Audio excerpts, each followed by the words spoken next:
em São Paulo. Próximo. Ele mostrou o seguinte, que há um aumento de internações hospitalares em criança e idosos na ordem de 3,5 vezes durante o período da queima em relação ao período da não queima. Próximo. E mostrou que durante o período da queima a quantidade de PM10 é maior que a média de São Paulo. Próximo. Um outro estudo, se me pergunta, está em inglês, não deu tempo de passar esse slide para português. Nós medimos a concentração de poluentes no centro da cidade de Araraquara. Próximo. E o que nós vimos é o seguinte: esse é o filtro que nós usamos no aparelho em branco, ou seja, antes do uso. Esse é o filtro que nós temos no período da não queima. E esse é o filtro que nós temos no período da queima da cana-de-açúcar. Próximo. E o que nós vimos nesse outro estudo foi o seguinte: que o período da queima, a quantidade de partículas é o dobro em relação à não queima. E aumenta em 50% a internação por hipertensão e por asma. Esse é um estudo preliminar, esse estudo não está publicado, esses são dados que precisam ser melhor estudados. Esse é um estudo preliminar e está sendo melhor estudado. Próximo. Então, eu quero dizer o seguinte, que em suma, a qualidade do ar nos grandes centros urbanos melhorou bastante com o uso do álcool como combustível único ou mesmo adicionando o álcool à gasolina. Próximo. Próximo. Mas isso foi à custa, tá certo? De uma piora do quadro nas regiões em que a cana é cultivada e colhida. Próximo. O ideal seria qualidade de ar boa nas regiões canaveiras e nas regiões e nos grandes centros urbanos. Próximo. Porque é importante a importância disso, porque reduzindo a emissão de poluente do ar, você melhora a qualidade de vida da população, você preserva o meio ambiente e há uma redução nos gastos com doenças ligadas à exposição ambiental. Próximo. Obrigado.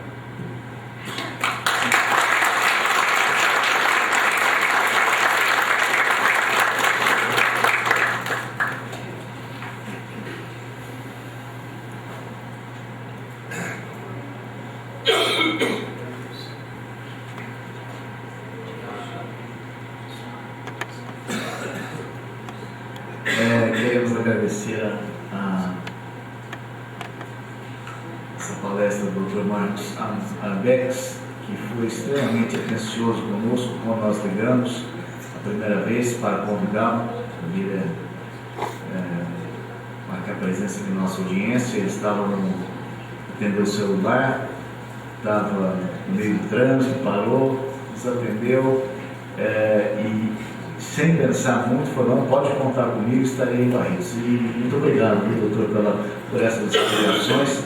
Nós temos feito essas audiências e, entre os vários objetivos, as audiências elas trazem informações sobre a nossa cidade e sobre os assuntos que interessam a todos. Eu acho que uma palestra como essa é bastante elucidativa, né?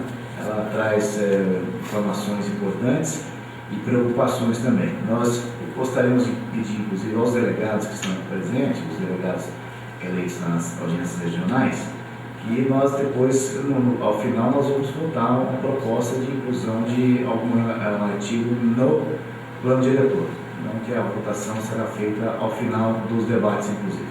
Gostaria então agora de passar a palavra à doutora Meire Rosa, do Departamento de Química Analítica, né, da Araraquara também, para que ela possa fazer sua apresentação.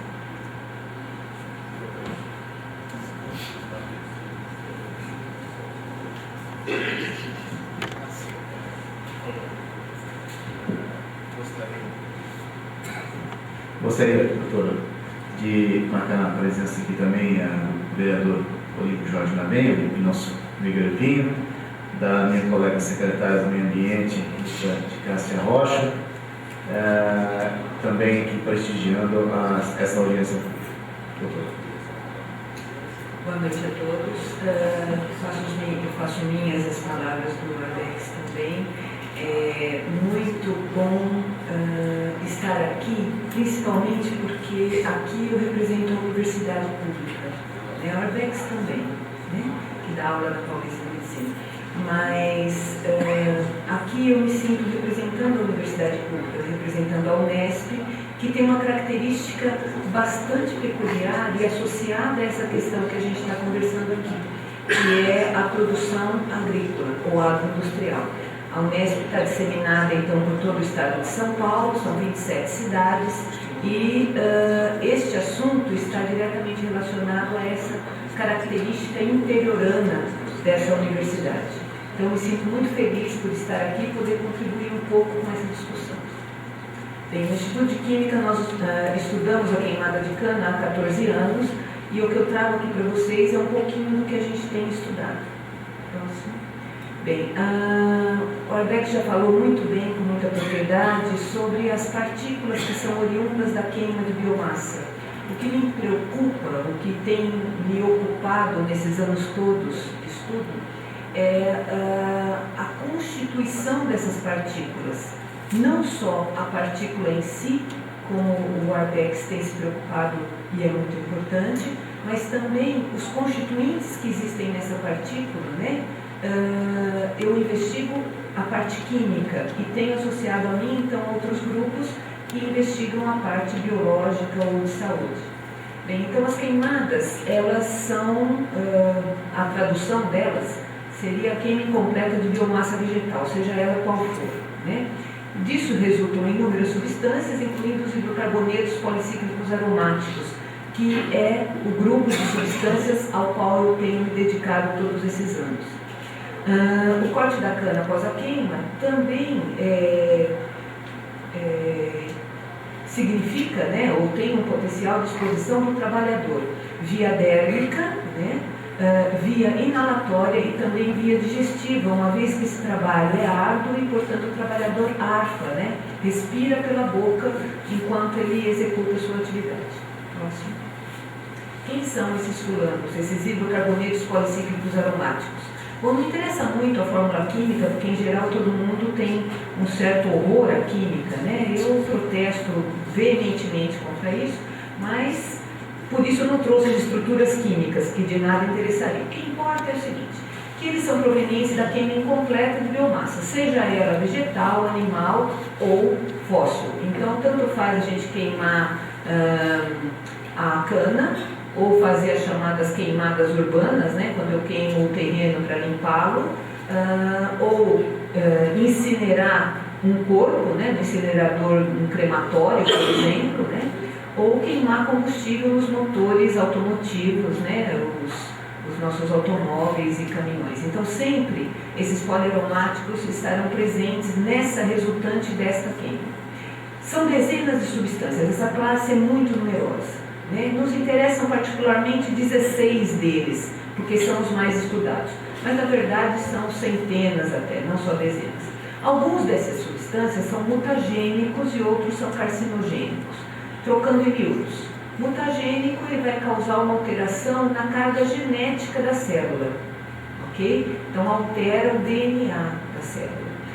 O que acontece com isso? Bom, se a célula for qualquer uma do organismo, altera aquela célula daquele indivíduo que pode, dentre outras coisas, começar a se reproduzir descontroladamente e formar um tumor, né? Ou simplesmente essa mutação pode ser revertida, né? Existem vários processos de reversão da mutagênese e nada acontecer. Inclusive os especialistas em mutagênese dizem, né, que a cada dia nós estamos sujeitos a processos de mutagênese e antimutagênese, mesmo não exposto a esses agentes ambientais, ok? E outros são carcinogênicos, ou seja, são reconhecidamente incitadores do desenvolvimento de tumores, dentro dessa categoria de substâncias que eu estudo, e por isso que eu me interesso por eles, né? Mais recentemente, eles também têm sido classificados como suspeitos de causarem alterações no sistema endócrino, principalmente a parte que está relacionada com a resposta imunológica. Próximo, por favor. Bem, como eu já falei, eu sou química. Toda a minha história de pesquisa e o que eu venho mostrar para vocês aqui é química, ok? Os estudos de saúde, alguns nós temos notícia, outros nós participamos colaborativamente com outros grupos. Bem, então os estudos desenvolvidos na Unesp, no Instituto de Química, que está em Araraquara, na Faculdade de Ciências Farmacêuticas, que também está em Araraquara, e no Instituto de Biociências e Ciências Exatas, que está em São José do Rio Preto. Bem, então o que nós fizemos em associação ou sozinhos? Avaliamos então a presença desses hidrocarbonetos, dessas substâncias que eu acabei de descrever, e outras substâncias aromáticas na fuligem sedimentável, ou seja, aquela que suja as nossas casas, né? Aquela que a gente enxerga. A avaliação do potencial mutagênico através de um teste que é chamado de teste de Ames, que a gente faz com uma bactéria, né?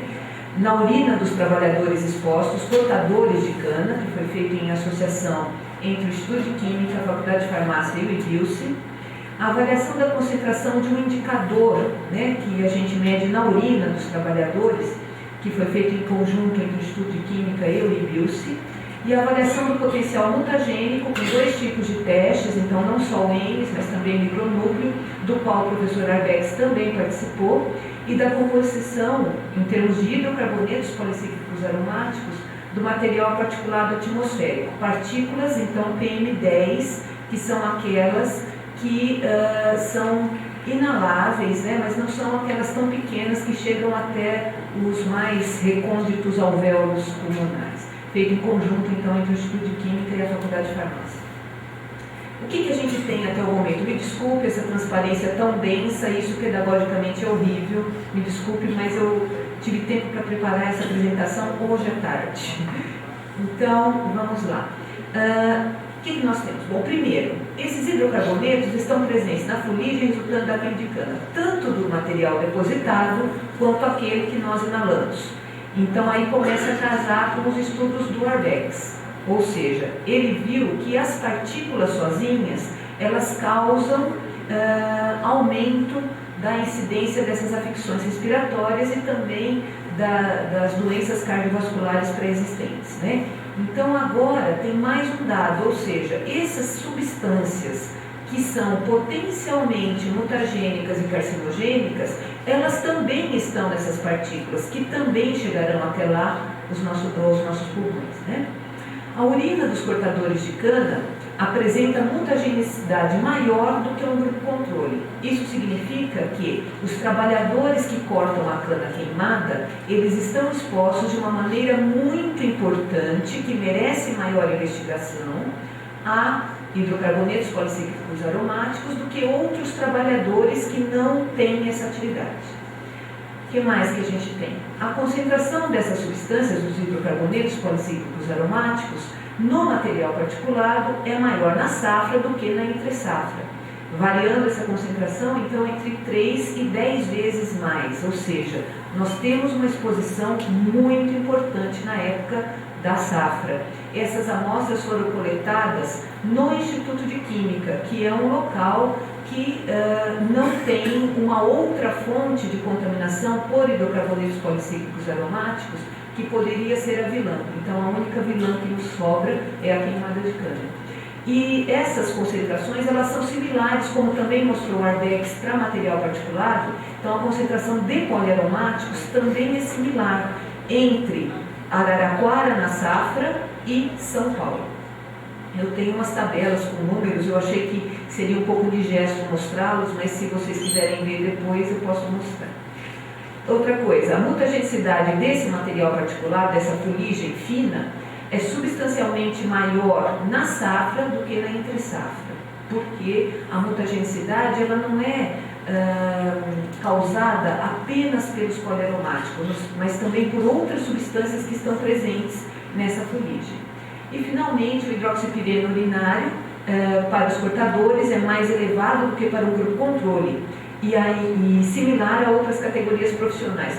Por exemplo, comparando os dados que nós encontramos para cortador de cana e na região de Araraquara e região de Catanduva, e, por exemplo, dados que estão na literatura para trabalhadores em minas de carvão, trabalhadores em oficinas mecânicas, trabalhadores em reparos de caminhões.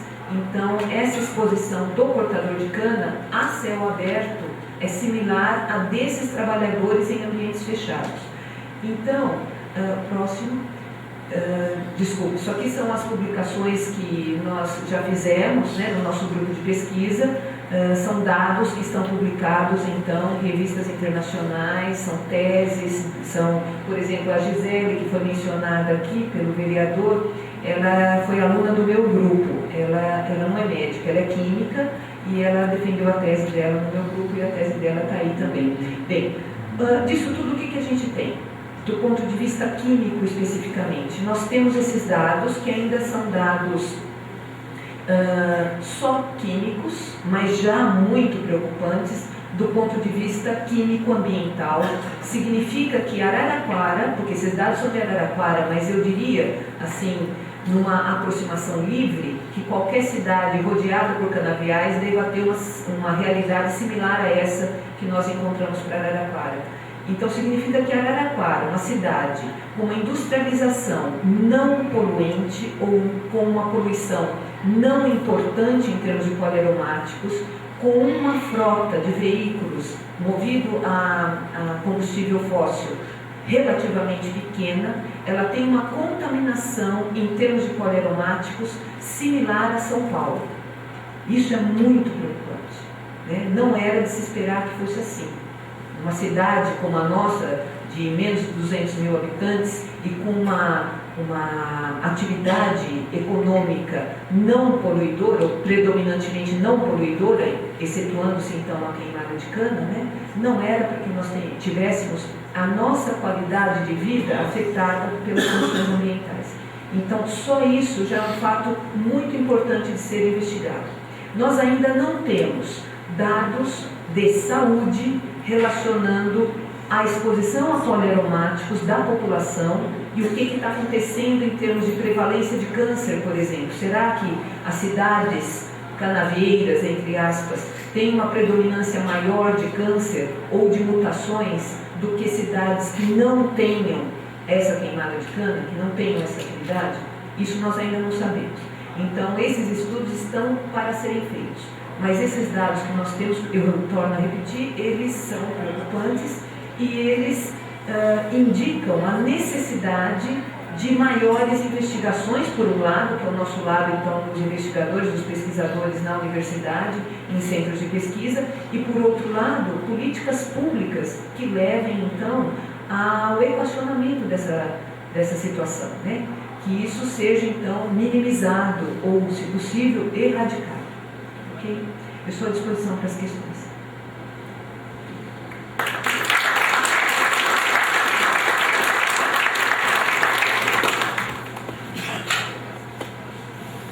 Devo ressaltar que a professora Miriam Rocha também foi extremamente atenciosa conosco, nos atendendo de imediato, se propondo a estar presente aqui em Barretos para essa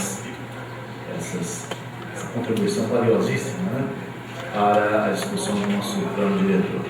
Eu quero deixar então, a princípio, aberta para indagações do público presente. Os dois palestrantes estão aqui à disposição para perguntas. Microfone.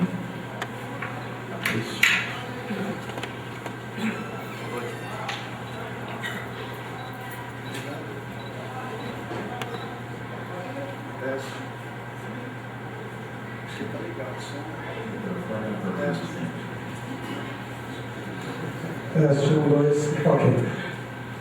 Boa noite, professor. Boa noite, professor. Meu nome é Oswaldo.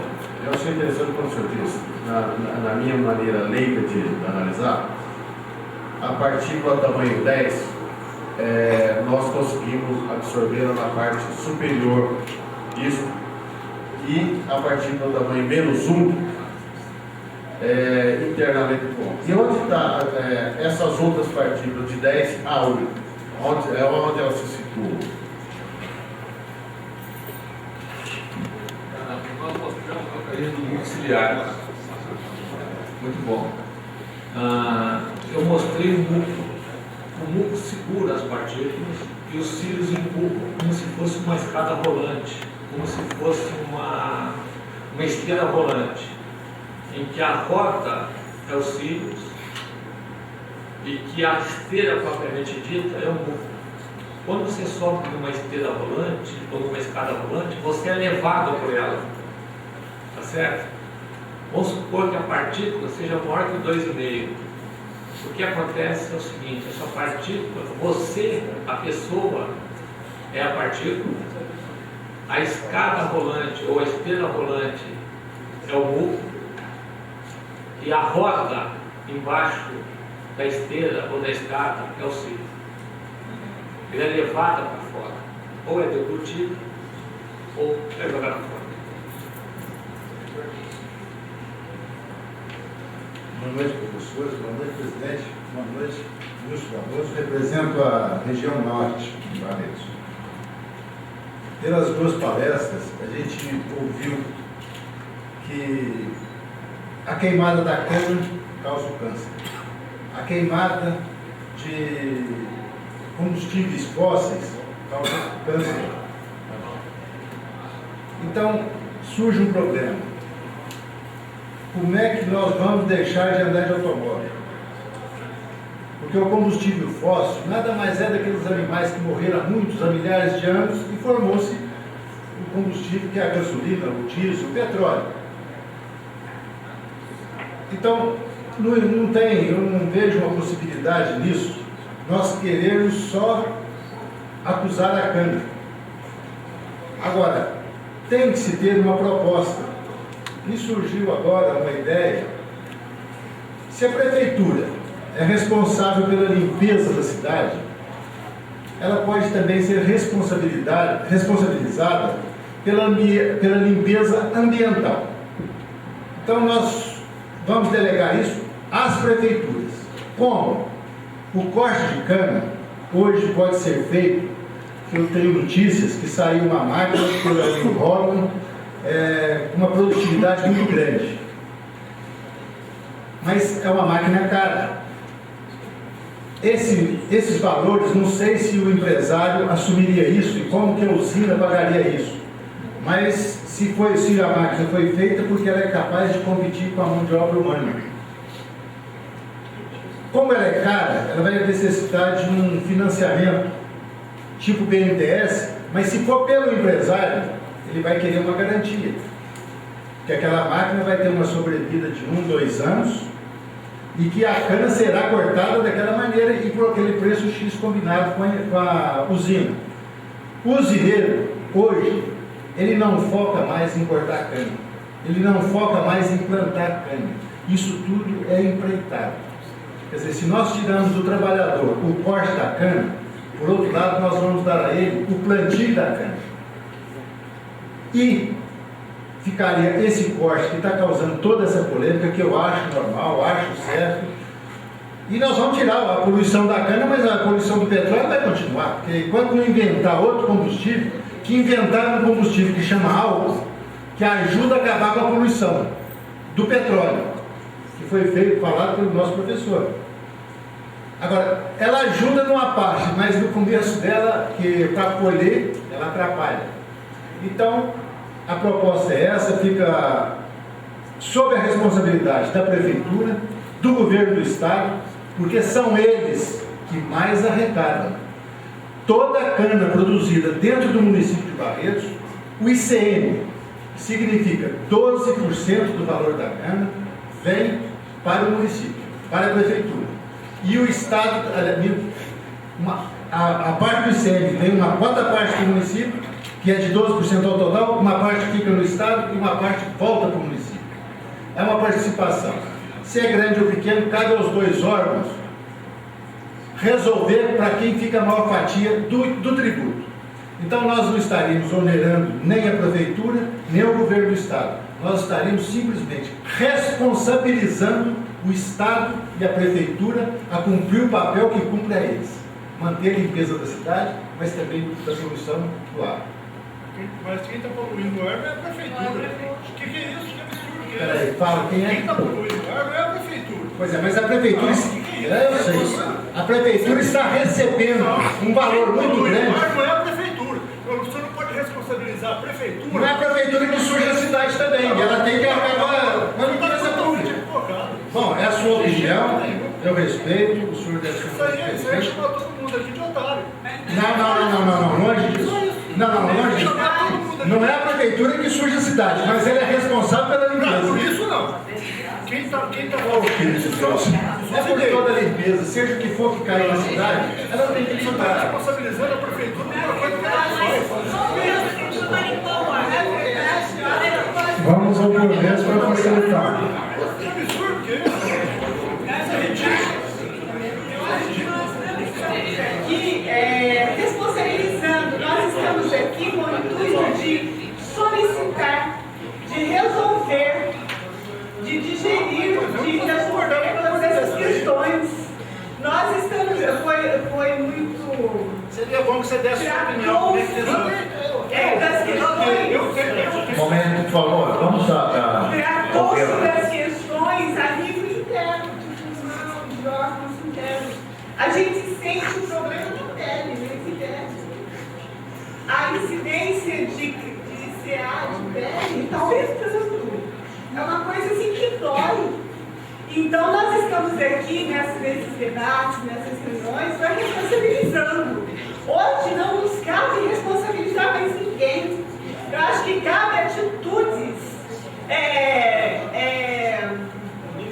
unir forças, conscientizar as pessoas que não têm condições dessa conscientização e unir esforços. Então, eu acho que cabe aos órgãos governamentais, aos que estão no poder, sabe, que têm o controle da massa, que têm maior capacidade de análise, de estar reunindo e fazendo alguma coisa, porque nós estamos vendo o nosso mundo de perna para o ar. Está caindo. Tudo está sem controle já. A gente vê pela própria atmosfera, pelo ar que nós respiramos. Gente, isso dói lá na pele. Não é assim, esse chavão, esse dói na pele. Dói realmente, a gente sente. Não há creme, não há protetor solar que cure. E a incidência de crianças com leucemia, com problemas, isso está doído, está difícil, está triste. Então nós estamos aqui solicitando. Nós não estamos aqui numa briga. Ok, eu quero apenas.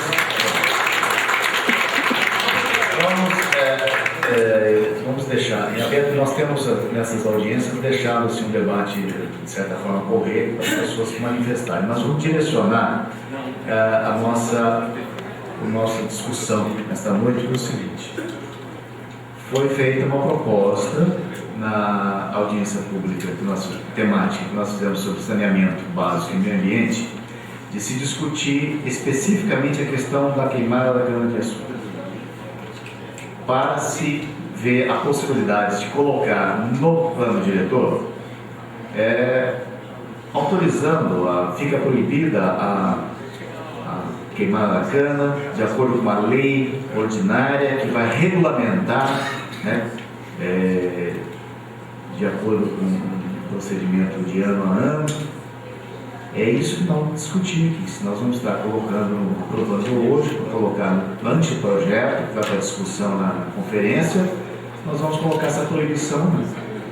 Foram apresentados alguns dados aqui, convidados pelo gestor, de pessoas especialistas na questão da poluição atmosférica, da poluição, dos efeitos nocivos no corpo humano. Nós temos outras avaliações a serem feitas também. Né? Então nós temos que dosar nosso debate para que a gente possa concluir, fechar a discussão. Ok? Quem? O próximo. Boa noite, meu nome é Jerônimo Pimentel.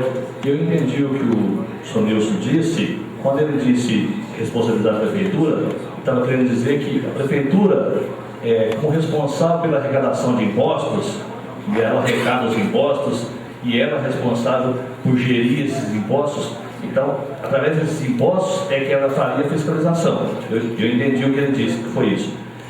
Quando o senhor disse que a gente precisaria de parar de andar de carro, porque a poluição dos carros também causa câncer, eu acho que, pelo menos ficou provado que com a queimada da cana, aumentou muito. Eu acredito que, não diria com o término, porque eu acho que seria até quase impossível o término da queimada da cana, mas pelo menos a diminuição em 90%, 80% que fosse, eu acho que diminuiria muito esse índice.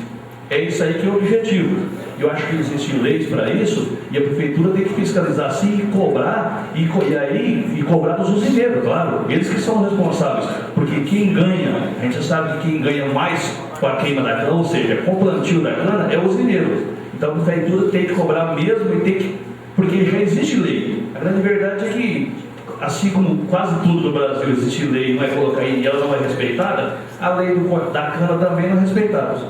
É verdade. Deixa eu colocar, antes para passar a palavra do próximo que o senhor quiser falar, dar algumas informações. São 4 os municípios no estado de São Paulo que aprovaram leis proibindo a queima da cana-de-açúcar. Foi Americana, Ribeirão Preto, Paulínia e Limeira. Essas 4 cidades aprovaram leis proibindo a queimada da cana. E recentemente, agora em junho, uma manifestação, entendimento do órgão especial do Tribunal de Justiça de São Paulo, disse que não cabe aos municípios legislar sobre questões ambientais. Ele julgou uma ação direta de inconstitucionalidade que contestava uma lei municipal da Prefeitura de Americana, que impedia a realização da queima da cana-de-açúcar. A norma municipal foi questionada pelo Sindicato da Indústria de Fabricação do Álcool do Estado de São Paulo e pelo Sindicato da Indústria do Açúcar do Estado de São Paulo. Diz que, na verdade, essa argumentação ela é contestada por vários outros juristas e especialistas. Nós temos no Estado de São Paulo a Lei 11.241, que é 19 de setembro de 2002,